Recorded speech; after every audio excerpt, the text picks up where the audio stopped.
जय हिंद दोस्तों। Civil services with Nilesh के ऑफिशियल यूट्यूब चैनल में आप सभी का स्वागत है। आज की लेक्चर हमारी सेकेंड लेक्चर है आंसर राइटिंग की। आज हमारी सेकेंड लेक्चर है। इस लेक्चर में जो हमने क्लाइमेटोलॉजी की सेकेंड लेक्चर हुई थी, जो टॉपिक पढ़ा था, जैसे प्रेशर बेल्ट हो गई, लोकल विंड्स हो गई, जियोस्ट्रॉफिक विंड, जेट स्ट्रीम, इनसे रिलेटेड जो भी अभी तक क्वेश्चन पिछले 10 ईयर्स में पूछे हुए हैं उनको देखेंगे। साथ ही साथ हमारा जो पहला लेक्चर हुआ था क्लाइमेटोलॉजी का, उसमें हमने टेम्परेचर इन्वर्जन के बारे में देखा था। वो क्वेश्चन हमने वहाँ पे नहीं किया था पहले आंसर राइटिंग के लेक्चर में। उस क्वेश्चन को भी यहाँ पे देखेंगे हम लोग सेकेंड लेक्चर आंसर राइटिंग की। उससे पहले हम लोग क्या करेंगे, टेम्परेचर इन्वर्जन के बारे में थोड़ा सा अच्छे से पहले पढ़ लेंगे एक टॉपिक को। उसके बाद 4 to 5 अपने पास क्वेश्चंस हैं और एक दो क्वेश्चन है जो क्वेश्चन फ्रेम हो सकते हैं, वो हम लोग आज के लेक्चर में देखने वाले हैं। तो चलिए शुरुआत करते हैं आज की लेक्चर को, second lecture on answer writing. देखिए, सबसे पहले क्या करेंगे, हम लोग एक टॉपिक को डिस्कस करेंगे जो है अपना टेम्परेचर इन्वर्जन। टेम्परेचर इन्वर्जन, ये देखिए, ये जो टॉपिक है ना, ये अपने पहले लेक्चर में हो गया ये टॉपिक, बस इससे रिलेटेड क्वेश्चन है, इसलिए एक बार आपको फिर से ये टॉपिक को क्विकली शॉर्ट में जल्दी से डिस्कस कर रहे हैं इस टॉपिक को। देखिए, अगर आप देखोगे नॉर्मल कंडीशन देखोगे अपने इन्वायरमेंट का, उसमें क्या देखते हो ट्रोपोस्फेयर में कि एक नॉर्मल लैप्स रेट होता है, नॉर्मल, जिसे आप इन्वायरमेंटल लैप्स रेट भी कहते हो। इसमें क्या होता है, सपोज ये आपका एक्स एक्सिस है टेम्परेचर, वाई एक्सिस है अल्टीट्यूड। इसमें क्या देखते हो, ये नॉर्मल कंडीशन की बात हो रही है, ध्यान रखना। इसमें आप देखोगे कि जो टेम्परेचर है वो अल्टीट्यूड के साथ आपका डिक्लाइन होता है, अल्टीट्यूड के साथ डिक्लाइन होता है। टेम्परेचर डिक्लाइन विथ अल्टीट्यूड, ये पॉइंट पहले क्लास में हमारी डिस्कस हो चुकी है। इसे ही आप क्या बोलते हो, इन्वायरमेंट और नॉर्मल लैप्स रेट। इन्वायरमेंट और नॉर्मल लैप्स रेट, ये तो नॉर्मल कंडीशन की बात हो गई। अब टेम्परेचर इन्वर्जन होता है, इसमें हम लोग क्या देखते हैं कि जो सेकंड कंडीशन क्या हो गया, जब आपकी टेम्परेचर इन्वर्जन की बात होगी, इसमें क्या होगा, सपोज ये आपका वाई एक्सिस है, ये आपका एक्स एक्सिस है, ये फिर से ये हो गया आपका अल्टीट्यूड, ये हो गया temperature. During temperature inversion, temperature increases with altitude. देखो, जैसे जैसे अल्टीट्यूड बढ़ रहा, वैसे वैसे आपका टेम्परेचर इंक्रीज हो रहा है। Temperature increases with altitude. इसी फिनोमेना को आप कहते हो टेम्परेचर इन्वर्जन। क्या कहते हो आप, टेम्परेचर इन्वर्जन। तो बस इस पॉइंट को आप ये डायग्राम को ध्यान रखना। अगर आप इसकी डेफिनेशन देखोगे तो क्या होता है कि एन एटमॉस्फेरिक कंडीशन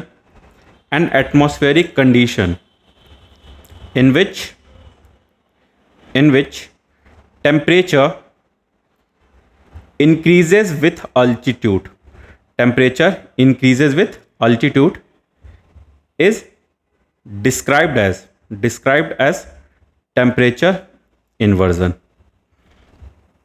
इस डेफिनेशन को आप ध्यान रखना। अब देखो, इसके बाद क्या है कि जो टेम्परेचर इन्वर्जन है, ये आपके टोटल 5 टाइप्स के होते हैं। वो आपको डिटेल में नहीं देखना है, उसके बारे में आपको जानना भी नहीं, क्योंकि वो ऑप्शनल का टॉपिक हो गया। अब आपको यहां जानना क्या है कि ये किस किस कारण से टेम्परेचर इन्वर्जन होता है। तो हम लोग अब इसके बाद वो देखेंगे कि किस किस कारण से आपका टेम्परेचर इन्वर्जन होता है। हम लोग क्या देखने वाले हैं कि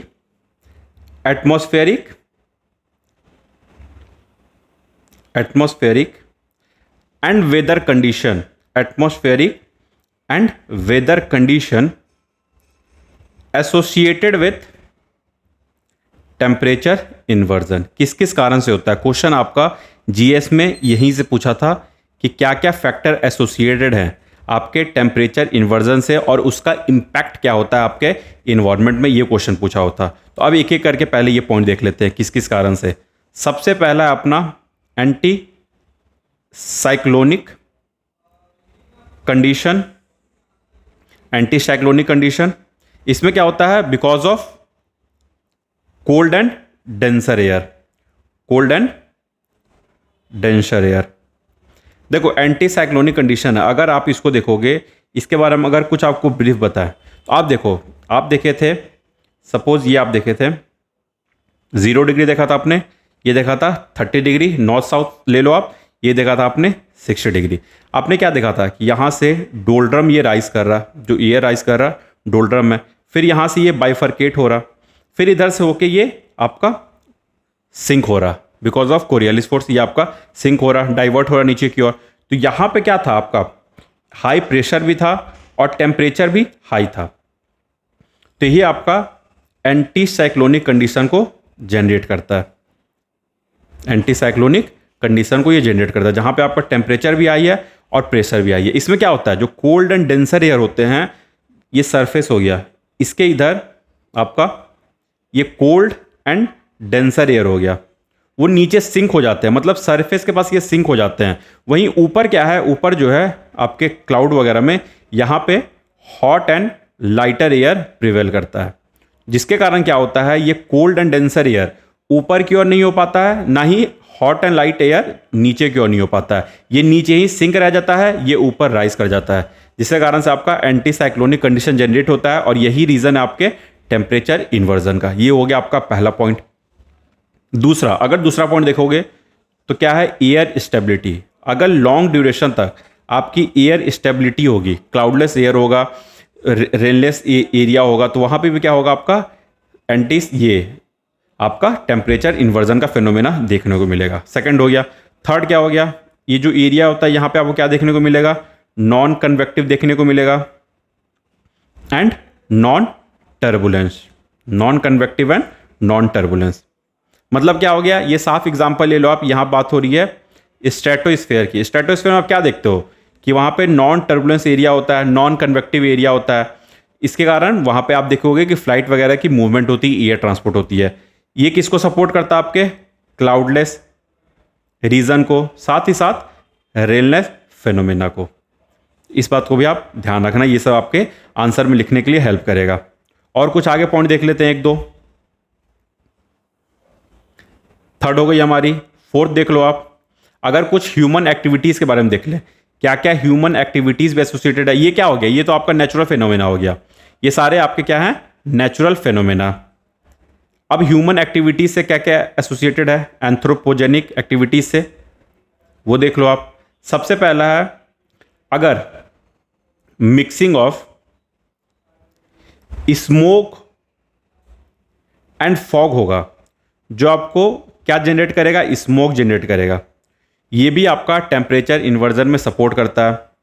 सेकंड और क्या हो सकता है, because of pollution dome, because of pollution dome and pollution plume, इसमें भी क्या होता है, आपके टेम्परेचर इन्वर्जन को ये भी सपोर्ट करता है। नेक्स्ट और क्या हो सकता है, high amount of suspended particles है आपके, high amount of suspended particles. अगर ये आपके इकोसिस्टम में या इन्वायरमेंट प्रिवेल कर रहे हैं ट्रोपोस्फेयर में, तो ये भी आपके टेम्परेचर इन्वर्जन को सपोर्ट करता है। और क्या हो सकती है आपकी, बिकॉज ऑफ एसिड रेन भी रीजन। और क्या है आपका next last, photochemical effect, photochemical effect. ठीक है, तो ये आपको ध्यान रखना है, बस ये आपको इतना पॉइंट अगर ध्यान रख लोगे आप, तो आपका टेम्परेचर इन्वर्जन आप आंसर लिख पाओगे। टेम्परेचर इन्वर्जन आप नॉर्मल कंडीशन देख लो, नॉर्मल कंडीशन में होता क्या है टेम्परेचर इन्वर्जन में, वहीं आप देख लो टेम्परेचर इन्वर्जन में, जब रियल टेम्परेचर इन्वर्जन होता है उस समय क्या क्या कंडीशन है।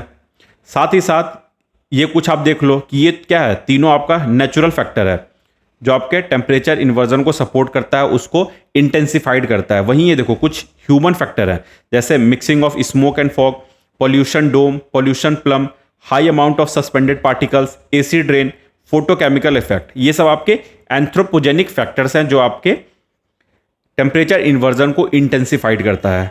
आई होप ये पॉइंट भी आपका क्लियर होगा। अब चलिए, अब हम लोग चलते हैं, ये छोटा टॉपिक था, इसको हम लोग को देखना था। अब हम लोग चलते हैं क्वेश्चंस पे, क्या क्या क्वेश्चन आपके पूछे हुए हैं वो देख ले जल्दी पीवाईक्यू में। देखो सबसे पहले अपना ये पूछा, देखो आप, एक क्वेश्चन ये हो गया आज का डिस्कस करने वाला हमारा। What do you understand by the phenomena of temperature inversion in metrology? ये हमने डिस्कस कर लिया, टेम्परेचर इन्वर्जन आप क्या समझते हो।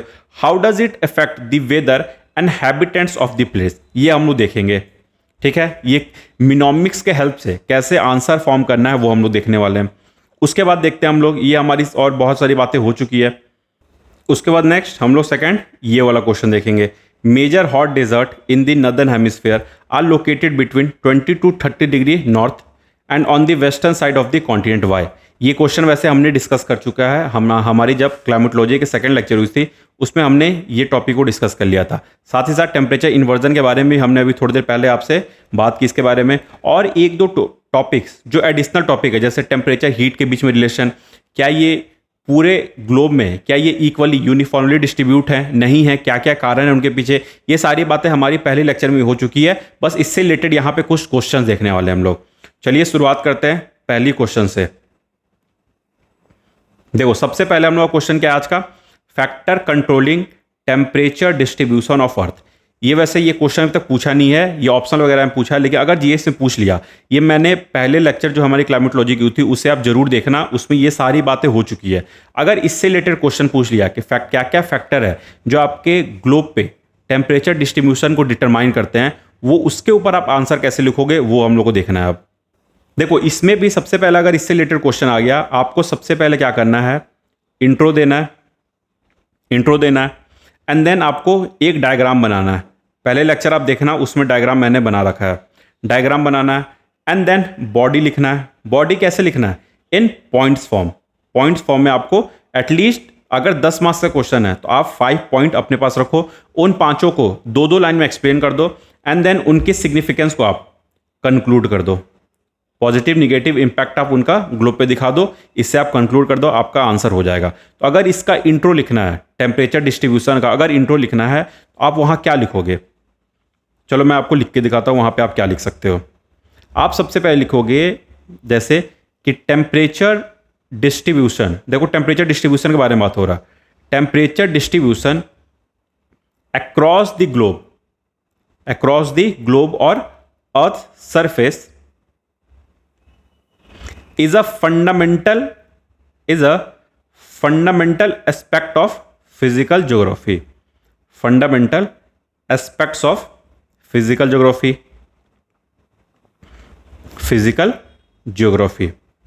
that majorly influence अब ये किस चीज को इन्फ्लुएंस करता है, majorly influence climate, weather, biotic life. ठीक है, तो टेम्परेचर डिस्ट्रीब्यूशन का आप क्या इंट्रो भी लिख दोगे, कैसे भी क्वेश्चन आएगा आप ये इंट्रो डाल देना।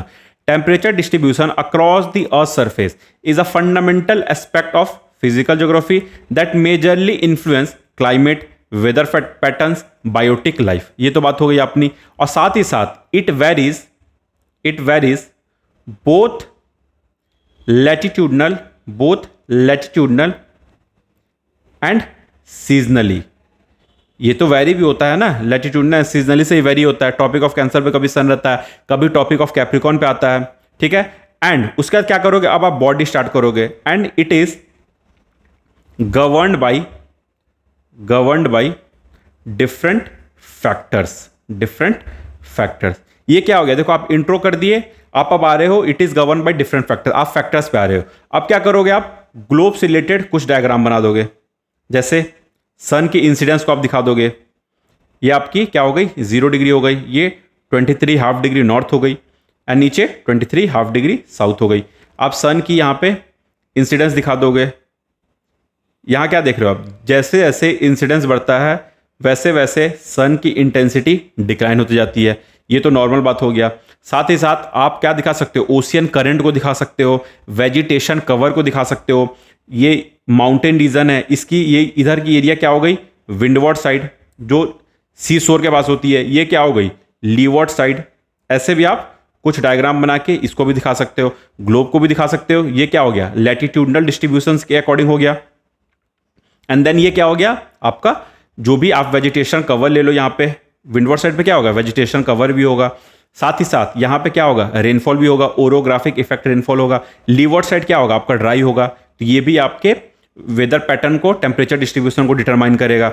वैसे ही आप और बहुत कुछ दिखा सकते हो, जैसे आप ओशियन करेंट्स को दिखा सकते हो। सपोज ये आपका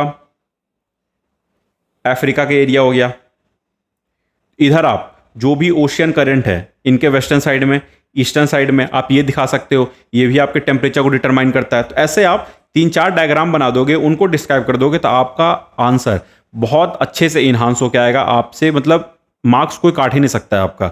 एटलीस्ट आप 5, 5.5, 6 ला सकते हो इजीली। और इतना अगर स्कोर आ रहा है तो आप एक अच्छे एज पे रहोगे।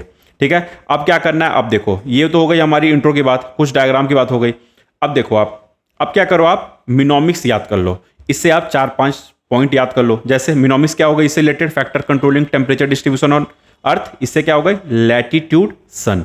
सबसे पहला क्या हो गया, एल से क्या हो गया, लैटिट्यूड। ये हमारी बात हो चुकी है। Latitude is the primary factor affecting temperature distribution. The closer a location is to equator, the warmer it tends to be due to direct angle of the sun rays, जो मैंने आपको डायग्राम में दिखाया।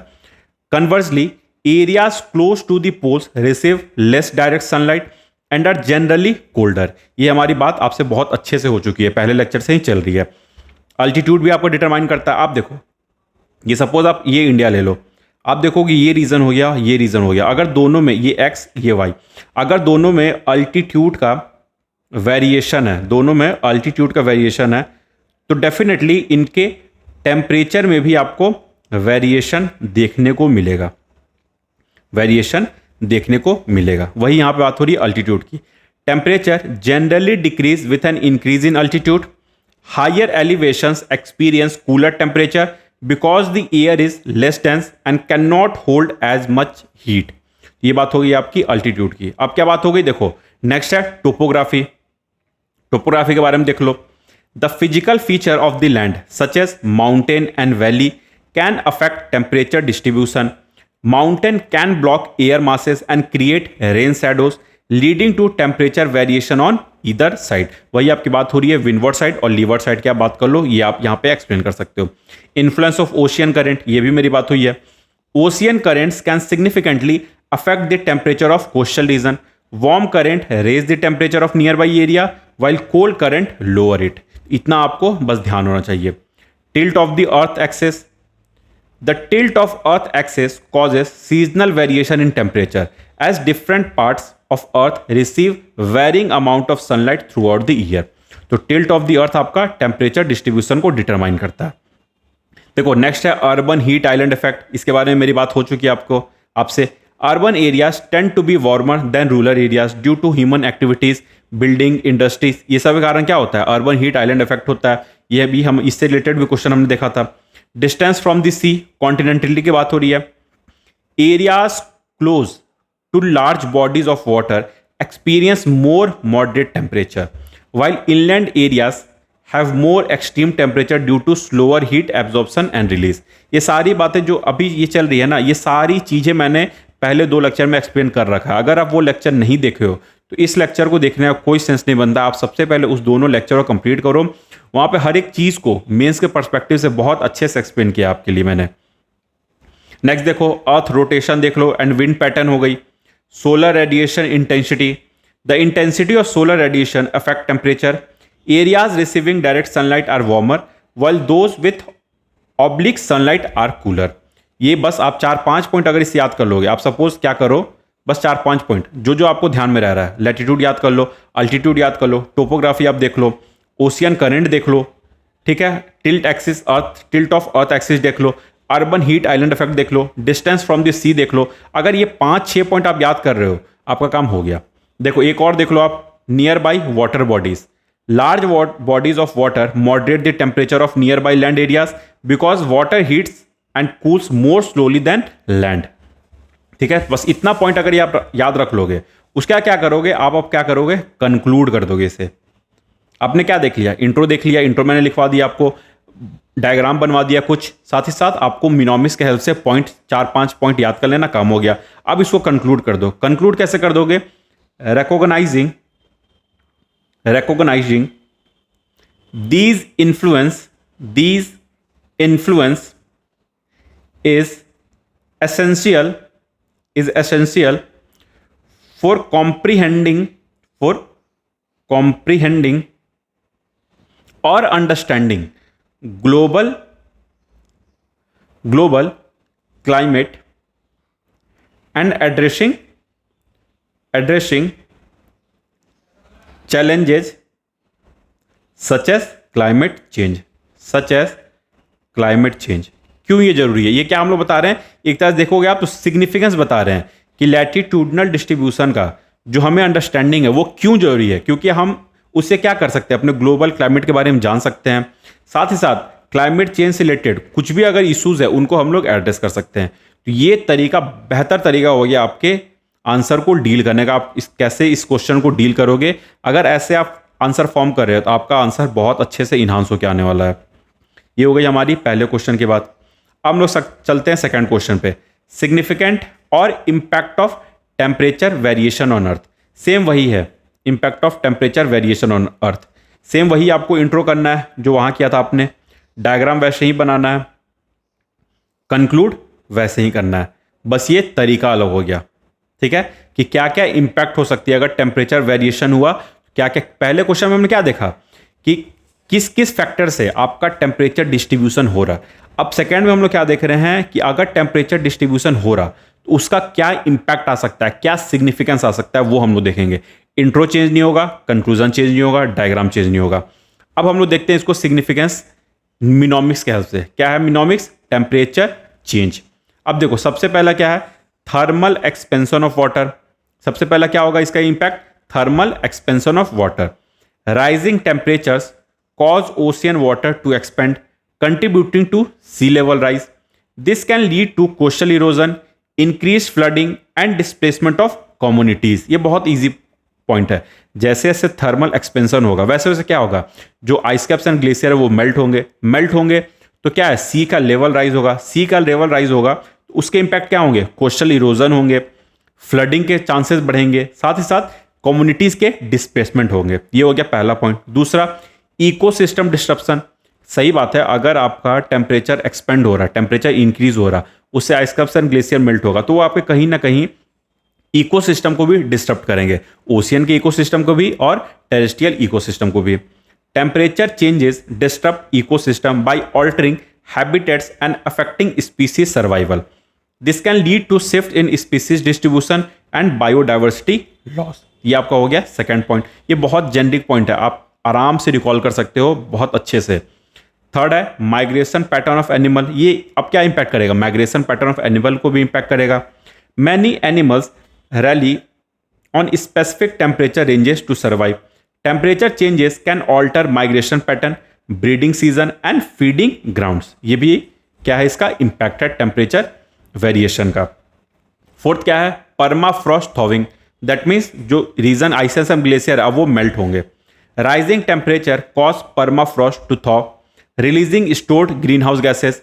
आइस कैप्स एंड ग्लेशियर आपने क्या देखा था कि वो बहुत ज़्यादा ग्रीन हाउस गैस को कैप्चर कर रखते हैं। अगर वो मेल्ट होंगे तो वो क्या करेंगे, आपके एटमॉस्फेयर में ग्रीन हाउस गैस को रिलीज कर देंगे, like methane and CO2 which further accelerate global warming. Next देख लो आप ई से एक्सट्रीम वेदर इवेंट। अब क्या होगा, आपको एक्सट्रीम वेदर इवेंट्स भी देखने को मिलेगा, जैसे temperature variation contribute to extreme weather event such as heat wave, drought, heavy rainfall and storm, leading to significant economic and human losses. उसके बाद रिड्यूस्ड फ्रेश वाटर अवेलेबिलिटी। जैसे जैसे अगर आप टेम्परेचर राइज करेगा तो वैसे वैसे इवापोरेशन की टेंडेंसी बढ़ेगी। अगर इवापोरेशन की टेंडेंसी बढ़ रही है, आपकी इवापोरेशन की इंटेंसिटी बढ़ रही है, वैसे वैसे जो फ्रेश वाटर की अवेलेबिलिटी है वो अब डिक्लाइन हो जाएगी। यही बात हो रही है यहाँ पे। Higher temperatures increase evaporation rate, reducing fresh water availability in river, lakes and reservoir. इतना आपको बस ध्यान रखना है। एग्रीकल्चर प्रोडक्टिविटी को भी इंपैक्ट करेगा। Temperature variation affect crop yield, higher temperature can reduce crop growth periods and affect food security. Next, threat to human health. अगर जैसे जैसे टेम्परेचर राइज करेगा उससे ह्यूमन हेल्थ को कैसे इंपैक्ट होगा। Extreme temperatures can lead to health issue like heat stroke, dehydration and cardiovascular problem. ठीक है, ये हो गई अर्बन हीट आइलैंड इफेक्ट, इसके बारे में आपने देख लिया। रेंज शिफ्ट ऑफ प्लांट और economic and livelihood impact. Next और कुछ देख लो आप, और क्या क्या हो सकती है। क्रायोस्फीयर इंपैक्ट, जो आप क्रायोस्फीयर क्या था, जो भी पोलर रीजन में जो आइस कैप्स एंड ग्लेशियर है, इसे पहले लेक्चर में ये भी बात हमारे से हो चुकी थी आपसे। Cryosphere impact, habitat loss, alteration of ocean current, nutrient cycling disruption, glacial retreat, expansion of desert.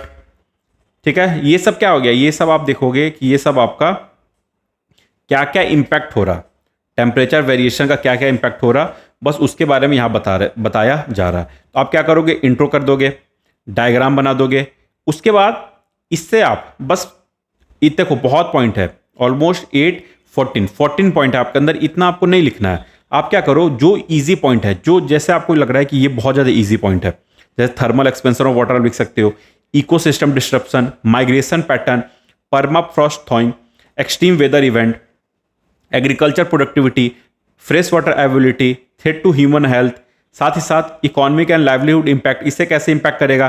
Temperature changes impact the livelihood of people specially those reliant on agriculture, fishing and tourism, इसे ये impact कर रहा। वहीं और कुछ कुछ जैसे cryosphere impact हो रहा, ये कैसे इंपैक्ट हो रहा। Rising temperature lead to melting of glacier and polar ice contributing to sea level rise and impacting global climate system. ये भी हम से मेरे हिसाब से ये सारी बातें हो चुकी है।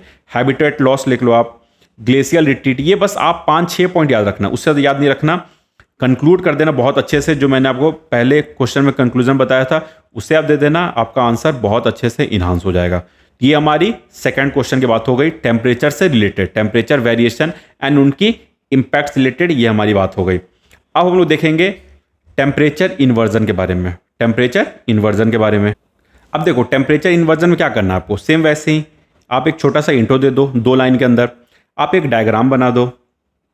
मैं बार बार कह रहा हूँ, डायग्राम ज्योग्राफी में बहुत इंपॉर्टेंट होने वाला है। डायग्राम बना दो, 5 to 6 पॉइंट आप लिख लो, उन्हें आप 2 लाइन्स में, पर पॉइंट को 2 लाइन में एक्सप्लेन कर दो, एक अच्छा सा कंक्लूजन दे दो।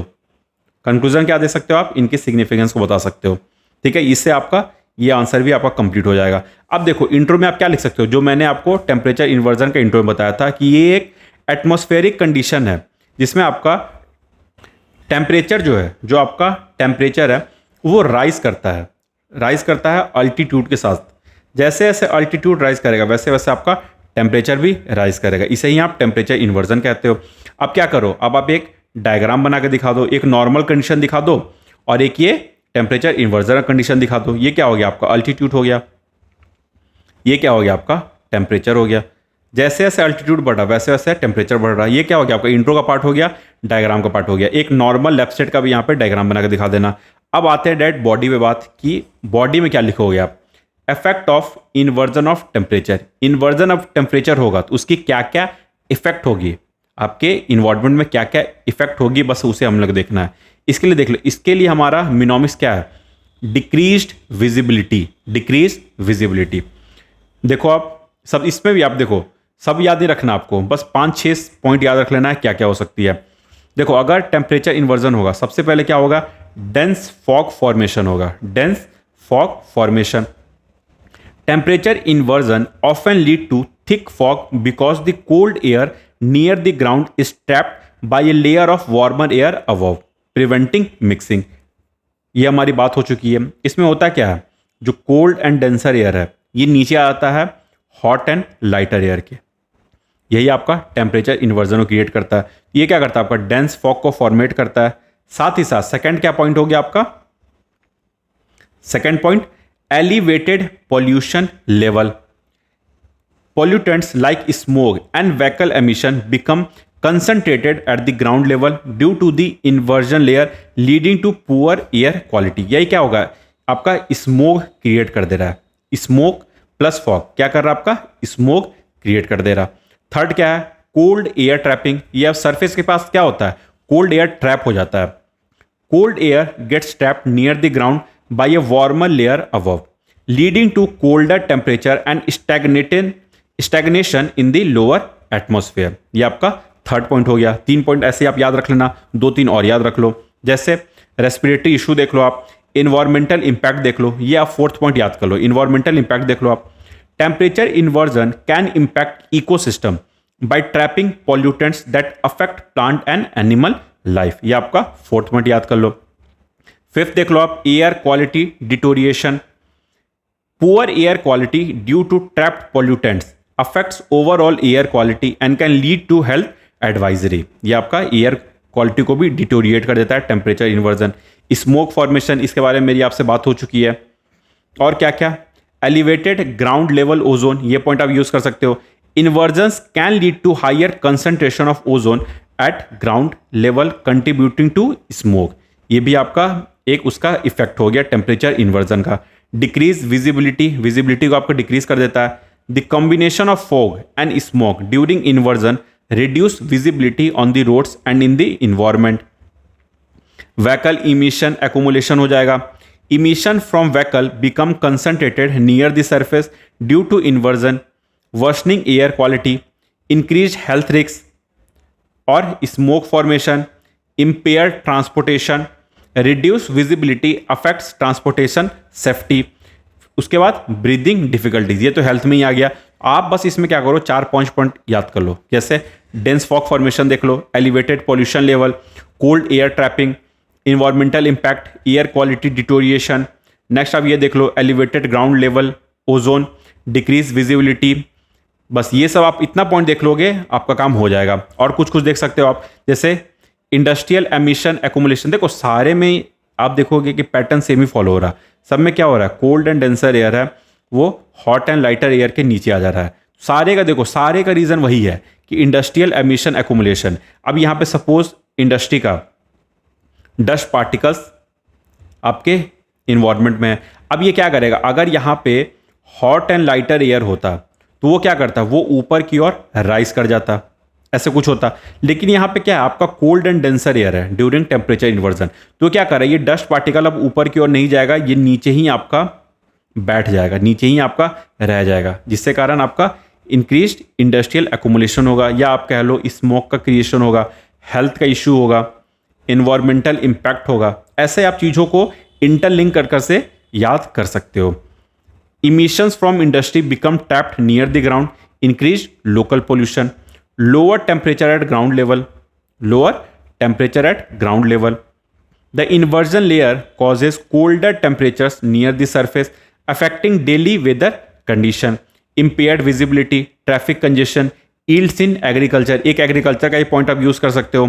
Reduce sunlight and cooler temperatures during inversion can impact crop growth and yields। ऐसे आप क्या करोगे, बस 5 to 6, इससे ज़्यादा पॉइंट आपको याद नहीं रखना है। 5 to 6 दो लाइन का एक्सप्लेनेशन, आपका आंसर कंप्लीट। ठीक है, इस पे आप जरूर आंसर लिखना। ये जितने भी टॉपिक हुए ना, इस पर आप आंसर एक बार अपने तरफ से जरूर प्रैक्टिस करना। चलिए, ये क्वेश्चन भी हमारा खत्म। अब ये देख लो, impact of temperature inversion on weather and habitats of the place. ये भी क्वेश्चन ऊपर वाला ही सेम जैसा है। इसको आप क्या करोगे, आप मिनोमिक्स देख लेना, इंट्रो वही होगा, डायग्राम वैसे ही होगा, कंक्लूजन वैसे ही होगा। आप बस इसका मिनोमिक्स देख लो और खुद से आंसर इसके लिए आप फॉर्म करके देखना कि आप कर पा रहे हो कि नहीं।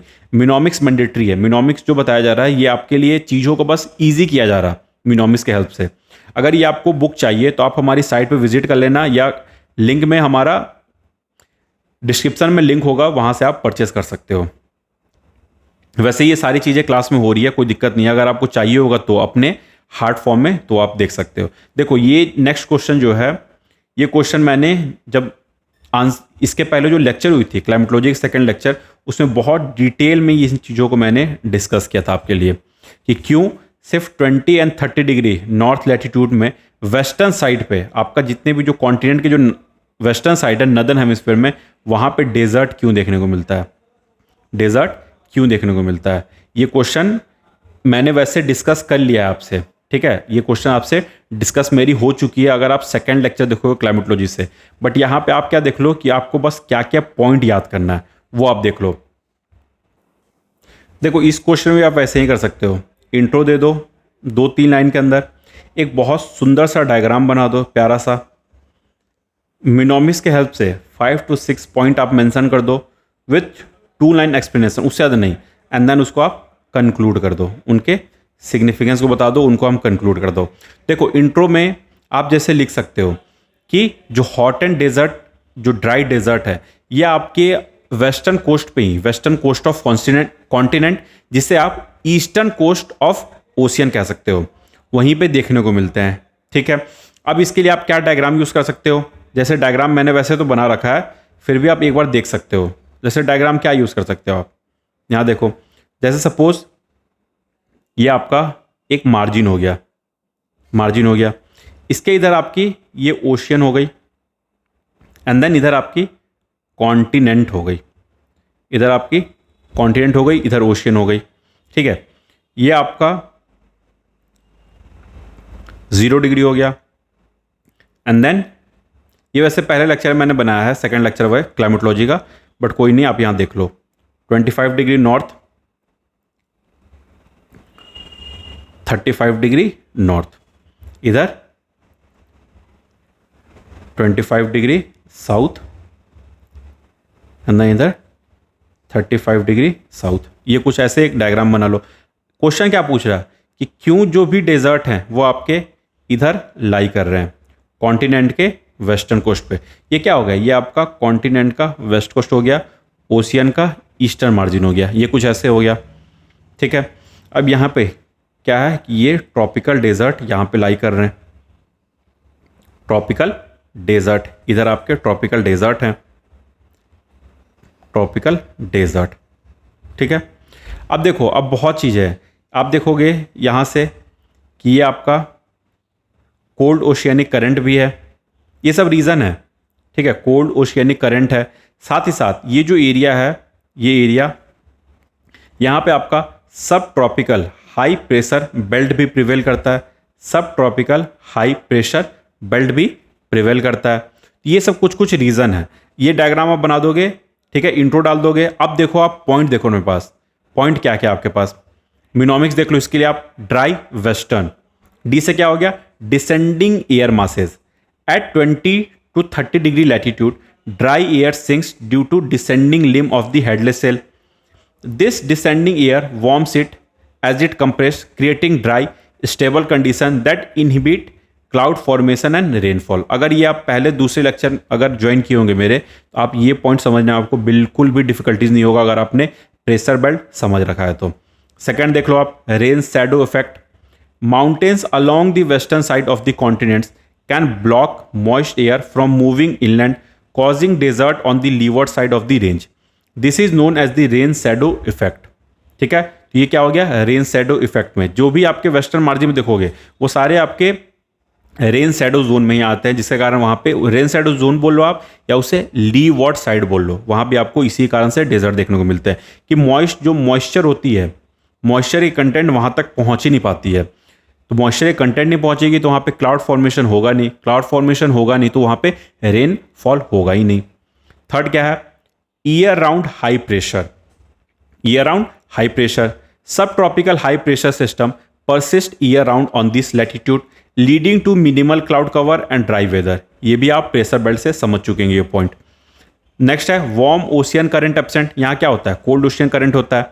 ठीक है, equator proximity heat, deserts in this latitude range are close to the equator where solar radiation is intense, contributing to high evaporation rate and dry condition. आप यहाँ पे एक पॉइंट समझ, अगर आप इस पूरे सपोज इसको आप ग्लोब कंसीडर कर रहे हो, आप देखोगे कि यहाँ पे देखो जो सन है उनकी रेज ज़्यादा इंटेंसिफाइड कहाँ होगी, इक्वेटर पे होगी, इक्वेटर पे होगी।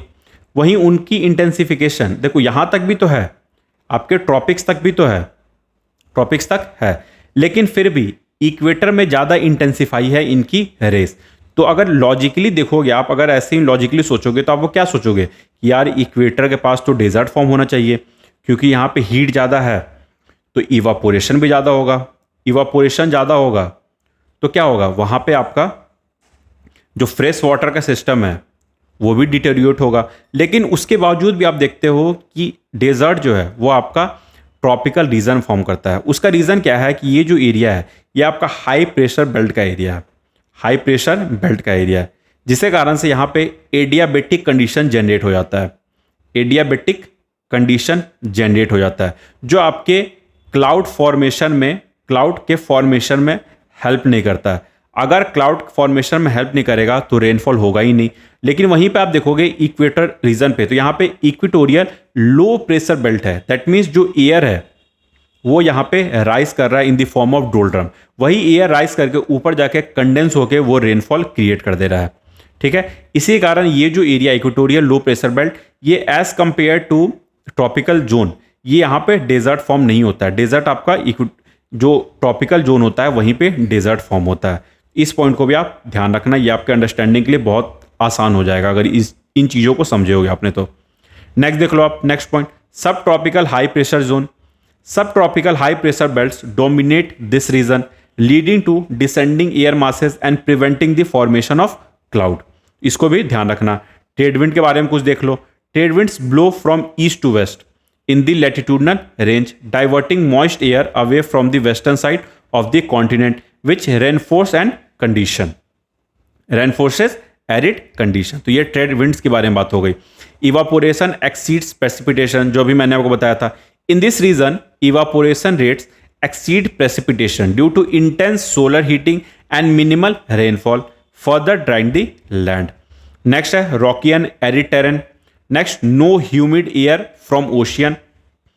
तो ये आप अगर देखो, अब इसमें क्या देखो आप, एक तो इसमें आप इंट्रो दे दो जो मैंने आपको बताया, डायग्राम बना दो बहुत अच्छे से, इससे आप 5-6 पॉइंट निकाल लो, इस मिनोमिक्स से आप 5 to 6 पॉइंट निकाल लो, 2 लाइन में एक्सप्लेन कर दो एंड देन उनको आप कंक्लूड कर दो। तो इससे आपका ये भी आंसर आपका बहुत ज़्यादा इन्हांस होने वाला है। तो देखो आज के लेक्चर में हमने क्या देखा था, आज के लेक्चर में हमने क्या क्या देखा अभी तक। ट्रॉपिकल डेजर्ट के बारे में देख लिया, ट्रॉपिकल डेजर्ट के बारे में देख लिया, साथ ही साथ टेम्परेचर इन्वर्जन देखा हमने, and then distribution of temperature देखा कि कैसे वो यूनिफॉर्मली डिस्ट्रीब्यूट नहीं है, क्या क्या रीज़न है, उसकी क्या क्या इफेक्ट हो सकती है। इनके ऊपर जितने भी क्वेश्चन बने हैं या जितने क्वेश्चन बन सकते हैं वो हमने देखा। अब नेक्स्ट क्लास में हम लोग क्या करेंगे, क्लाइमेटोलॉजी का थर्ड पार्ट देखने वाले हैं।